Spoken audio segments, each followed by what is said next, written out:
Вот кто-то вчера ночью распилил вековое дерево полностью вокруг. Это видео молниеносно распространилось среди пользователей социальных сетей. На кадрах отчетливо видны порезы от бензопилы на стволе кавказской липы, растущей на поляне в селе Лыхна. Случившееся вызвало гнев, негодование и возмущение жителей республики. С самого утра на исторической поляне Лыхнашта собирались люди. Они были крайне обеспокоены произошедшим. Это липа – священный символ Абхазии, а поляна Лыхнашта – место, где принимались важные решения в истории абхазского народа. Первыми порезы на липе обнаружили местные конники, которые проводили на территории тренировку. Вчера в районе 4 часов я с Сухуми ехал сюда домой. И позвонили мне ребята, конники. Ребята занимаются, у нас спортивная школа есть. Они заметили, что дерево по кругу порезано. Ну, естественно, приехал сразу, посмотрел ситуацию. Действительно, дерево, 90% дерева порезано, просто стоит. Астамур Бганба подчеркнул, что вечером 5 апреля, где-то между 8 и 9 часами, местные жители слышали звук работающей бензопилы. Однако никто и представить не мог, что кто-то может пилить это дерево. Именно в этот отрезок времени на территории отсутствовал и охранник. В этот день с утра у нас тоже рабочие работали, тоже косили, пилили. Они подумали, что они 5 часов ушли. Ну, пилят, подумали, что рабочие, там освещение есть, подумали, что пилят. И никто внимание такое не решился сюда прийти посмотреть. Я думаю, все они вычислили. Сторож, когда ушел, сторож к 7 часам где-то ворота закрыл и домой пошел там. Диаметр липы составляет более 5 метров, длина окружности ствола 6,3 метра. Экологи и лесничие рассмотрели возможность спасения поврежденной кавказской липы. Глубина повреждений дерева от 15 до 20 сантиметров. Местные жители стянули ствол железными скобами в местах распила. Только как гражданин, выходец из села Лыхна, я как гражданин Абхазии, для меня это было, когда я узнал катастрофу. Вот сейчас я с вами разговариваю, у меня слезы наворачиваются. Это историческая территория, место историческое. И дерево это историческое значение имеет. Здесь исторически судьбы Абхазии, народ Абхазии, когда собирался, под этим деревом решали. Она помнит, наверное, Килышбея нашего, и Нестора Лакоба, и Владислава. Мне тяжело это говорить. Я что-то родное потерял. Я вот специалист лесного хозяйства, лесовод. С экологами мы все решали, как быть, сохранить. Но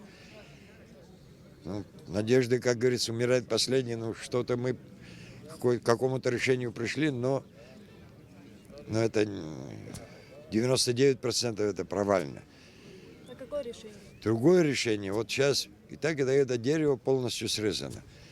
Вот я лично предложил, она дупло имеет, диаметр где-то метр с лишним, внизу, вот внутри раскопать, такое же дерево, такой же породы, привезти, посадить. И она получится там 2 в 1. Вот исторический корень останется и молодое растение. Собравшиеся назвали акт вандализма бесчеловечным и выразили надежду на то, что виновник понесет заслуженное наказание.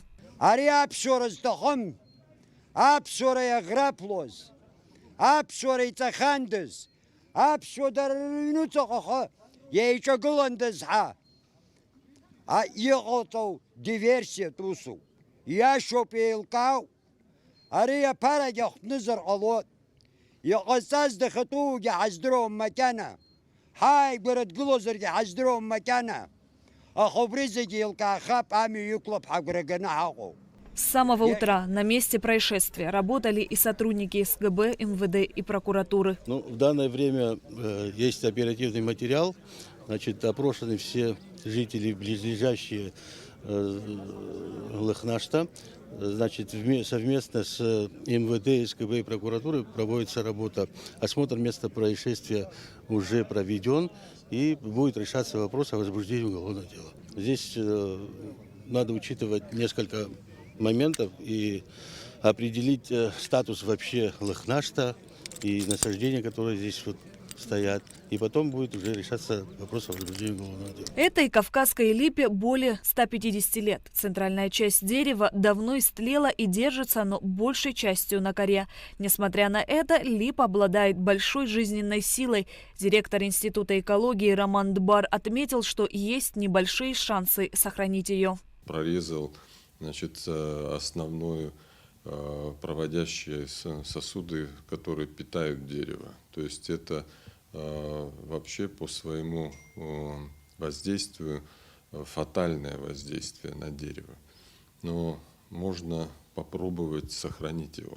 То есть сделать по кругу, значит, прививочное кольцо из отдельных черенков с почками,